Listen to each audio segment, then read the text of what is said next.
어느 날 새벽, 멕시코 소노라 주의 해안 마을 알바로 오브레곤. 고요한 바다 위로 수천 마리의 검은 새가 일제히 하늘에서 떨어졌다. 마치 하늘이 무너지는 듯 새들은 파도 위로 부딪혀 사라졌다.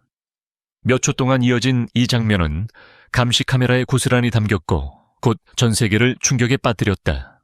사람들은 물었다. 무엇이 저들을 그렇게 만들었을까? 맹금류의 습격이었을까? 아니면 대기의 변화였을까? 혹은 눈에 보이지 않는 어떤 힘이 그들의 방향을 뒤틀어버린 걸까? 과학자들은 데이터를 분석했고 신앙인들은 이를 징조라 불렀다.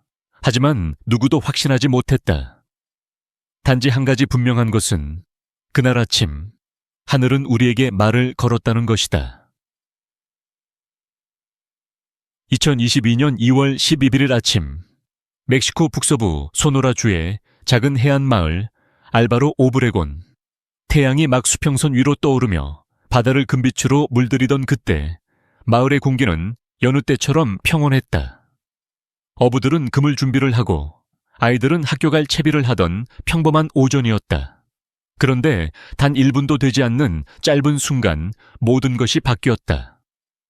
한 가정집의 보안 카메라가 이상한 그림자를 포착했다. 하늘을 가득 메운 거대한 검은 구름이 바다 쪽으로 몰려오고 있었던 것이다. 하지만 그것은 구름이 아니었다. 그것은 수천, 어쩌면 수만 마리의 검은 새였다. 그들은 서로 밀치며 회오리처럼 회전하더니 갑자기 하늘에서 폭포처럼 떨어지기 시작했다. 한순간에 공기가 진동했다. 새들의 날개짓, 공포에 찬 비명 같은 소리, 그리고 순식간에 들려온 퍽퍽 하는 충돌음. 수많은 새들이 바다와 모래 위에 부딪히며 죽어갔다. 몇몇은 바다에 휩쓸려 떠내려가고 몇몇은 부서진 날개로 바닥을 기었다. 주민들은 이 광경을 보고 말을 잃었다. 마치 하늘이 무너지는 줄 알았어요. 한 여성은 카메라 앞에서 눈물을 글썽이며 말했다. 다른 주민은 그 순간 하늘에서 이상한 윙윙거리는 소리를 들었다고 증언했다. 하지만 아무도 그것이 어디서 온 소리인지 몰랐다. 그날 이후 마을은 충격에 빠졌다. 환경당국과 경찰이 현장에 도착했지만 공기 중에는 화학물질의 흔적도 폭풍의 징후도 없었다. 바람은 거의 불지 않았고 기압의 변화도 미미했다. 죽은 새들의 부검 결과는 내상 및 충돌에 의한 사망이었다. 그러나 그것은 질문의 답이 아니라 새로운 수수께끼의 시작이었다. 왜 그들은 그렇게 완벽하게 동시에 떨어졌을까? 누가 혹은 무엇이 그들의 본능을 조종했을까? 영상을 본 사람들은 입을 모아 말했다. 이건 단순한 자연현상이 아니야. 그리고 그 순간부터 세계는 이 작은 멕시코 마을에 하늘 아래서 벌어진 미스터리를 주목하기 시작했다. 이 이상한 사건의 주인공은 북아메리카 전역에 서식하는 노란 머리 검은 새였다. 이름처럼 머리와 가슴은 금빛에 가깝고 몸 전체는 검게 빛나는 깃털로 덮여 있다. 그들은 주로 습지와 호수 주변에 모여 살며 계절마다 수천 킬로미터를 이동하는 집단 이주성 조류다. 낮에는 물 위를 스치며 곤충을 잡아먹고 밤에는 서로의 천을 나누며 거대한 무리를 이룬다. 그들의 비행은 마치 하나의 생명체처럼 정교하다. 수천 마리가 동시에 회전하고 방향을 바꾸고 고도를 조절한다. 각 새는 주변의 몇 마리만 관찰하지만 전체는 완벽한 조화를 이루며 움직인다. 인간의 눈으로 보면 그들의 군무는 마치 살아있는 구름 같고 어떤 순간에는 생명의 파도처럼 아름답다. 그러나 이번에는 그 아름다움이 공포로 바뀌었다. 전문가들은 이 새들의 행동을 오랜 세월 연구해왔다. 그들의 방향 감각은 단순한 시각적 정보에 의존하지 않는다. 지구의 자기장을 감지하는 특별한 세포가 그들의 눈과 뇌 속에 존재한다. 그것이 그들에게 보이지 않는 나침반을 제공한다. 하지만 만약 그 자기장이 갑자기 흔들린다면 그들은 어디로 가야 할지 모르게 된다. 하늘 위의 길이 사라진 것이다. 몇몇 생태학자는 멕시코 북부에서 그 시기에 일시적인 자기장 교란이 감지되었다는 사실을 언급했다.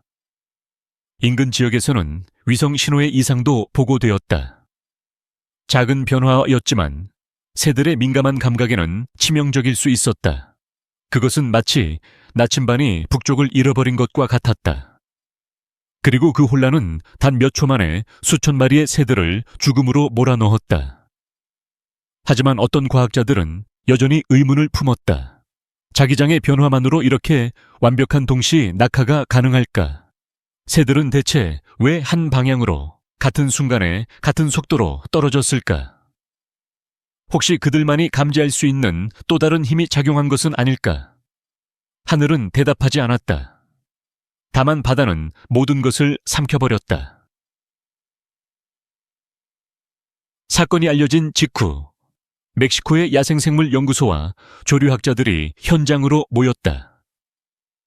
그들은 처음에 이 비극을 비교적 단순한 자연 현상으로 해석하려 했다. 가장 가능성 높은 설명은 포식자의 습격이었다. 하늘 높이 떠있던 새들의 무리 속으로 매나 송골매 같은 맹금류가 돌진했을 가능성이다. 거대한 군집 속에서 단 한 마리의 맹금이 나타나면 공포는 즉시 퍼진다. 새들은 반사적으로 움직이고 그 혼란은 마치 파도처럼 번져간다. 앞줄이 급하게 회피하면 뒤따르는 수천 마리도 방향을 잃는다. 그들은 서로 부딪히며 밀려내리들은 하강한다. 땅은 너무 가까웠고 속도는 너무 빨랐다. 몇 초 만에 그들은 자신들의 비행을 멈출 수도 고도를 회복할 수도 없었다. 카메라 영상의 일부를 슬로모션으로 분석한 전문가들은 새들의 움직임이 실제로 도주 반응과 유사하다는 점을 지적했다. 그들의 궤적은 혼란스럽고 중앙부에서 중심을 잃은 듯한 움직임이 있었다. 그러나 영상의 마지막 장면은 설명하기 어려웠다. 새들은 갑자기 한 방향으로 모여들며 거의 동시에 추락했다. 마치 누군가가 신호를 보낸 것처럼 일사불란했다. 주민 중 일부는 그날 새벽에 하늘을 나는 독수리 한 마리를 봤다고 주장했다. 그러나 그들이 본 것이 정말 포식자였는지 아니면 단순한 착각이었는지는 확실치 않았다. 당국은 이 가설을 공식 보고서의 첫 줄에 올려두었지만 현장을 조사한 연구원들 중 일부는 다른 의견을 내놓았다. 그건 단순한 도망 반응이 아니었다. 그들은 마치 무언가에 끌린 것처럼 보였다. 자연의 법칙으로 설명하려는 시도는 늘 합리적으로 들린다. 하지만 이 현상에는 묘한 정밀함이 있었다. 수천 마리의 새가 서로 부딪히지 않고 정확히 같은 순간에 하강한 것.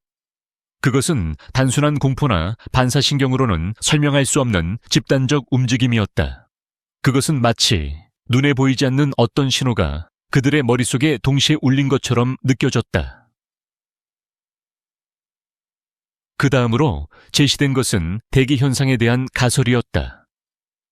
새들이 추락한 바로 그 시간대, 멕시코 북부 해안에는 차가운 공기층이 갑자기 유입되었다는 기상 보고가 있었다. 위쪽에 차가운 공기와 아래쪽에 따뜻한 공기가 섞이는 순간 강한 난기류가 형성될 수 있다. 전문가들은 이 불안정한 공기 흐름이 새들을 아래로 밀어내렸을 가능성을 제기했다. 마치 눈에 보이지 않는 거대한 손이 그들을 눌러버린 듯이.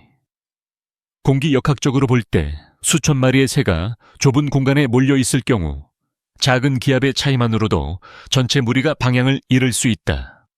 새들이 한순간 공기의 흐름을 잘못 읽는다면 그 혼란은 곧 죽음으로 이어진다. 어떤 조류학자는 이를 공기의 덫이라 불렀다. 하늘 속에서 갑자기 생겨난 벗어날 수 없는 무형의 함정. 하지만 현지의 어부들과 마을 사람들은 그날의 날씨를 다르게 기억했다. 그들은 말한다. 그날 아침 바다는 고요했고 바람은 거의 없었어요. 하늘은 맑았고 아무 징후도 없었습니다. 과학자들은 기상 데이터와 주민들의 증언이 충돌한다는 사실에 당황했다. 기압의 미세한 변화는 레이더로 포착되지 않을 수도 있지만 동시에 아무 흔적 없이 수천 마리를 떨어뜨리기에는 너무 약하다. 이후 며칠 동안 기상청은 위성 데이터를 다시 분석했다. 특정 고도에서 약한 난기류의 흔적이 감지되었다. 그러나 그 범위는 너무 좁았고 지속 시간도 너무 짧았다. 수천 마리의 새들이 정확히 그 순간 그 자리에 있었다는 것은 거의 불가능에 가까운 우연이었다. 공기의 함정이라는 설명은 논리적으로는 그럴듯했지만 어딘가 부족했다. 그것은 사건의 외형만을 설명할 뿐 그 안의 질서를 설명하지 못했다. 왜 새들은 공포에 휩싸인 듯 하강하면서도 서로 부딪히지 않았을까? 왜 일부는 죽었지만 나머지는 아무 일도 없었다는 듯 다시 하늘로 올랐을까? 공기만으로는 설명되지 않는 더 깊은 무언가가 있었다. 그리고 그 의문은 곧 지구의 심장, 보이지 않는 자기장의 세계로 이어졌다. 조류학자들과 지질학자들은 점점 한 가지 가능성에 주목하기 시작했다. 바로 지구 자기장의 불안정성이다. 지구의 표면 아래에는 끊임없이 움직이는 철의 바다가 있다. 그것이 만들어내는 자기장이 모든 생명체의 방향 감각을 지배한다. 새들, 거북이, 심지어 고래까지 이 보이지 않는 신호를 따라 이동한다. 인간에게는 느껴지지 않지만 그들은 늘 그것을 본다. 그러나 만약 그 나침반이 순간적으로 뒤틀린다면 어떨까? 사건이 발생한 2022년 2월 미국 NOAA와 나사의 데이터에는 멕시코 북부 지역에서 짧은 시간 동안 자기장의 불규칙한 변동이 기록되어 있었다. 과학자들은 이를 지자기 이상 현상이라고 부른다. 태양에서 폭발한 플라즈마 입자가 지구 대기권에 도달하며 일시적인 자기 교란을 일으키는 것이다. 그 변화는 인간의 눈에는 보이지 않지만 하늘을 나는 생명체에게는 치명적인 신호 오류로 작용할 수 있다. 노란머리 검은 새들은 대규모 군집 이동 중에도 자기장의 변화도화를 이용해 방향을 맞춘다. 그들은 하늘의 별빛뿐 아니라 지구의 자기선을 시각화하는 능력을 갖고 있다. 그런데 그날 아침 그 신호가 갑자기 흔들렸다. 북쪽이 사라졌고 공간의 감각이 무너졌다. 새들의 뇌 속에서는 마치 세상이 뒤집히는 듯한 혼란이 일어났을 것이다. 그들은 위와 아래를 구분하지 못한 채 한 방향으로 급하강했다. 이와 유사한 사례는 이미 세계 곳곳에서 보고된 바 있다. 스코틀랜드의 해안에서 바다새들이 일제히 떨어졌던 사건, 호주 내륙에서 철사의 떼가 갑자기 낙하한 일, 그리고 알래스카의 새들이 사라졌던 미스터리. 대부분 그 시기에는 공통적으로 자기장 이상이 감지되었다. 과학자들은 이 현상을 두려워한다. 왜냐하면 그것은 단순한 새의 문제만이 아니기 때문이다. 자기장은 지구의 방패다. 그것이 약해진다는 것은 우리가 사는 행성이 외부의 영향을 더 많이 받게 된다는 뜻이다. 새들의 집단 추락은 어쩌면 지구의 신호일지도 모른다. 하늘의 언어로 우리에게 무언가를 경고하는. 자기장의 흔들림이 자연에서 온 것이 아니라면 그 원인은 인간의 기술일지도 모른다. 몇몇 생태학자들은 조심스럽게 또 하나의 가능성을 제시했다. 그것은 인공적인 전자파와 마이크로파, 즉 인간이 만들어낸 보이지 않는 파동이었다. 군용 레이더, 통신 위성, 5G 송신기 같은 장비들은 하루에도 수천 번의 신호를 하늘로 쏘아 올린다. 대부분의 생명체는 그 파동을 인식하지 못하지만 새들의 민감한 신경체계는 미세한 자극에도 반응한다. 사건이 일어난 지역 근처에는 작은 군사기지가 존재한다. 멕시코 해안 방위 시스템의 일부로 고해상도 레이더가 설치되어 있다. 평소에는 해상 교통 감시에 사용되지만 일부 날에는 실험적 주파수 조정이 이루어진다고 한다. 사건 당일 바로 그 시간대에 단 몇 분간 레이더 신호가 비정상적으로 강해졌다는 기록이 남아있었다. 공식적인 설명은 기기 점검 중 발생한 일시적 전력 과부하였다. 그러나 일부 연구자들은 이 미세한 변동이 새들의 방향 감각을 완전히 무너뜨렸을 가능성을 배제하지 않았다. 새들은 자기 감각만으로 비행하지 않는다.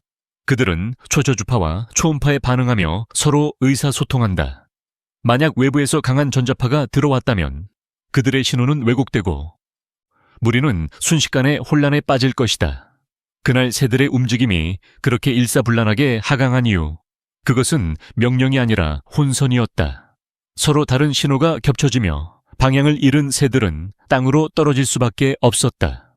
그러나 정부와 군 당국은 이 가설을 즉시 부정했다. 그런 강도의 전파는 생물에 영향을 줄 수 없다라는 공식 발표만 남았다. 하지만 전문가들은 알고 있었다. 보이지 않는 파동의 세계는 아직 완전히 이해되지 않았다. 작은 진동 하나로도 나침반은 흔들리고 바다는 요동친다. 그날 하늘 위에서 일어난 일은 어쩌면 단순한 기술적 소음이었을지도 모른다. 그러나 그 소음은 수천 마리의 생명을 앗아갔다. 인간이 만든 보이지 않는 힘이 자연의 언어를 혼란에 빠뜨린 것이다. 사건 발생 이후 일주일이 지나자 현지 언론과 주민들 사이에는 또 다른 이야기가 퍼지기 시작했다. 그것은 과학의 영역을 벗어난 그러나 무시할 수 없는 소문이었다. 새들이 떨어지기 직전 바다 쪽에서 작은 폭발음 같은 소리가 들렸다는 증언이 잇따랐다. 일부 어부는 그날 새벽 해안 근처에서 군용 드론이 날아다니는 것을 봤다고 주장했다. 다른 이들은 바닷가 근처의 산업지대에서 이상한 냄새와 연기를 보았다고 말했다. 사건 현장에서 불과 몇 킬로미터 떨어진 곳에는 화학 비료 공장이 있었다. 공장 관계자들은 사고나 유출이 없었다고 강하게 부인했지만 환경단체들은 공기 중에서 미량의 황산 화합물이 검출되었다는 비공식 결과를 내놓았다. 그것은 치명적일 정도는 아니었지만 새들의 호흡기에는 충분히 자극이 될 수 있는 수치였다. 만약 새들이 낮은 고도로 비행 중이었다면 그 화학 물질이 일시적으로 그들의 신경을 마비시켰을 가능성도 있다. 또한 일부 조사관들은 현장에서 발견된 새들의 깃털에 미세한 검은 입자가 묻어 있었다고 보고했다. 그것은 연료나 화학물의 잔여물로 추정되었지만 그 출처는 밝혀지지 않았다. 정부는 공식적으로 공장과 사건 사이에는 연관성이 없다고 발표했지만 주민들은 여전히 의심의 눈초리를 거두지 않았다. 이 모든 의혹은 하나의 질문으로 모였다. 이건 정말 자연의 일일까? 아니면 인간이 만들어낸 결과일까? 기술의 발달은 우리에게 편리함을 주었지만 동시에 자연의 감각을 교란시켰다. 하늘은 여전히 푸르지만 그 안에서 울리는 진동은 예전과 달랐다. 한 생태학자는 이렇게 말했다. 자연은 복수하지 않는다. 단지 균형을 되찾을 뿐이다. 만약 이번 사건이 인간의 손에서 비롯된 것이라면 그것은 경고일지도 모른다. 우리가 무심코 만들어낸 소리, 연기, 빛, 그리고 파동들이 결국 자연의 언어를 뒤틀고 있는 것이다. 하늘이 내뱉은 그 짧은 비명은 어쩌면 인간 문명이 들으려 하지 않았던 진실의 메아리였다. 멕시코의 하늘 아래에서 일어난 그날의 미스터리는 결코 고립된 사건이 아니었다. 전 세계 곳곳에서 놀랍게도 유사한 일들이 반복되어 왔다. 2010년 미국 아칸소주의 작은 마을 비브. 새해 전날 밤 하늘은 폭죽 소리로 가득했고 그 아래에서 수천 마리의 검은 새들이 갑자기 떨어졌다. 사람들은 처음엔 폭죽 탓이라 생각했지만 부검 결과 대부분의 새들이 외상으로 죽었고 내장에는 이상이 없었다. 마치 그들도 공포에 질려 하늘에서 추락한 듯 했다. 2013년에는 이탈리아의 파렌초에서 같은 일이 일어났다. 도심의 거리와 지붕 위로 수백 마리의 비둘기가 쏟아졌다. 주민들은 그들의 부리에서 검은 거품이 나왔다고 증언했다. 그 해 유럽 남부에는 강한 태양 폭풍이 닥쳤고 자기장 교란이 보고되었다. 2019년 인도의 북부 마니푸르에서도 수천 마리의 제비가 마치 신호를 받은 듯 동시에 떨어졌다. 그때도 하늘에는 폭풍이 없었다. 과학자들은 이런 사건을 집단 조류 사망 현상이라 부른다. 하지만 그 이름은 단지 현상을 분류할 뿐 이유를 설명하지 못한다. 서로 다른 대륙, 다른 계절, 다른 기후에서 새들은 같은 방식으로 떨어지고 있었다. 어떤 곳에서는 자기장, 어떤 곳에서는 소음, 또 어떤 곳에서는 독성 물질이 원인으로 제시되었다. 그러나 그 모든 설명을 묶는 실마리는 아직 없다. 일부 연구자들은 이렇게 말했다. 자연은 패턴을 남긴다. 우리가 그 패턴을 이해하지 못할 뿐이다. 그리고 몇몇은 더 과감한 추측을 내놓았다. 새들은 단순히 길을 잃은 것이 아니라 무언가를 감지한 것이라고. 지구 내부에서 일어나는 거대한 변화, 혹은 우리가 아직 이름 붙이지 못한 신호. 멕시코의 사건은 그 모든 퍼즐 조각 중 하나였다. 서로 떨어진 대륙의 하늘이 같은 방식으로 흔들리고 있었다. 그건 단순한 우연일까? 아니면 지구 전체가 어떤 보이지 않는 진동 속에서 몸을 떨고 있는 걸까? 그리고 그 진동을 인간보다 먼저 느낀 존재가 바로 새들이었다. 인류의 역사는 새를 단순한 생명체 이상으로 보아왔다. 고대 아즈텍인들에게 새는 신의 메신저였고 그들의 비행은 신의 뜻을 읽는 언어였다. 새들이 갑자기 떨어지는 일은 단순한 불운이 아니라 하늘이 인간에게 보내는 경고로 여겨졌다. 멕시코의 원주민 중 일부는 지금도 새들의 집단 낙하를 태양신의 회귀라 부른다. 그들은 말한다. 새들이 땅으로 내려오는 것은 하늘이 다시 깨어난다는 뜻이다. 이 믿음은 오랜 세월 동안 살아남았다. 남아메리카의 잉카 문명에서도 새의 비행은 인간과 신을 이어주는 통로였다. 심지어 현대 과학이 지배하는 시대에도 새는 여전히 무언가를 예고하는 존재로 남아있다. 지진이 일어나기 전, 폭풍이 다가오기 전에 그들은 먼저 방향을 바꾼다. 인간이 감지하지 못한 변화를 그들은 알고 있다. 하지만 이번 사건은 단순한 자연의 예감과는 달랐다. 그것은 마치 명령이었다. 동시에, 정확히, 일제히. 과학으로는 설명되지 않는 조화와 타이밍. 혹자는 그것을 지구의 신호라 부르고 또 다른 이는 우주의 메시지라 불렀다. 혹시 새들은 단순히 반응한 것이 아니라 무언가를 전달하려 했던 것은 아닐까? 인간이 아직 듣지 못하는 언어로 다가올 변화를 예고하고 있었던 것은 아닐까? 밤이 내려앉은 해안에서 죽은 새들의 깃털은 바람에 흩날렸고 남은 몇 마리는 바다 위를 돌며 하늘을 올려다보았다. 그들의 눈동자에는 빛이 남아 있었다. 그리고 그 순간 아무도 부정할 수 없었다. 이 사건은 단지 동물의 비극이 아니라 지구가 스스로의 균형을 되찾기 위해 내뿜은 깊은 숨결이라는 사실을. 하늘의 전령들은 말없이 떨어졌지만 그들의 추락은 인류에게 오래된 신호 하나를 남겼다. 우리는 연결되어 있다. 시간이 지나면서 사람들은 다시 일상으로 돌아갔다. 하지만 멕시코의 그 해안은 여전히 이상하게 고요했다. 새들은 돌아오지 않았고 바람은 그날 이후 다른 음색으로 불었다. 과학자들은 데이터를 모아 논문을 썼고 언론은 사건을 미스터리한 자연 현상이라 요약했다. 그러나 그 영상을 처음 본 사람들의 기억 속에서는 여전히 질문이 사라지지 않았다. 왜 그날, 그 시간, 그 장소였을까? 어쩌면 우리는 여전히 자연의 언어를 이해하지 못하고 있는지도 모른다. 인간의 과학은 하늘을 측정할 수는 있지만 그 의미를 해석하지는 못한다.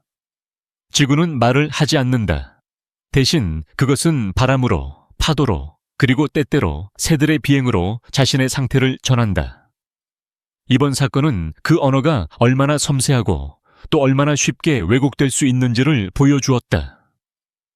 하늘에서 떨어진 그 수천 마리의 새들은 단순한 희생이 아니었다. 그들은 균형이 깨진 세상 속에서 가장 먼저 반응한 존재였다. 그들의 죽음은 우리에게 침묵의 경고를 남겼다. 기술의 빛이 강해질수록 우리는 어쩌면 자연의 목소리를 더 잃어가고 있는지도 모른다. 밤이 깊어질수록 바다는 더 어두워졌고 별빛은 여전히 그 위에서 깜박였다. 누군가 말했다. 그날 새들은 단지 떨어진 것이 아니다. 그들은 하늘의 문을 열었다. 그 말처럼 어쩌면 그들의 낙하는 끝이 아니라 시작이었다. 지구는 여전히 우리에게 말을 건다. 단지 우리가 들으려 하지 않을 뿐이다. 그래서 이 이야기는 아직 끝나지 않았다. 어쩌면 다음 폭풍, 다음 새벽, 또 다른 하늘 아래에서 같은 장면이 다시 펼쳐질지도 모른다. 그때 우리는 묻지 말고 대신 귀 기울여야 한다. 자연은 언제나 신호를 보내고 있다. 그리고 그 신호는 속삭이듯 말한다. 나는 여전히 여기에 있다. 이제스담 예리네디 어씨. 하늘은 여전히 말을 하지 않지만 그날의 침묵은 모든 것을 말해 주었다. 수천 마리의 새들이 남긴 궤적은 단순한 비극이 아니라 우리가 잊고 있던 균형의 흔적이었다. 인간은 자연을 이해한다고 믿지만 자연은 언제나 그 너머에 있다. 바람과 파도, 그리고 새들의 낙하 속에서 지구는 자신의 숨결을 들려준다. 언젠가 우리는 그 언어를 다시 배워야 할 것이다. 하늘은 여전히 우리를 바라보고 있다. 그리고 조용히 속삭인다. 기억하라. 너희는 나의 일부다.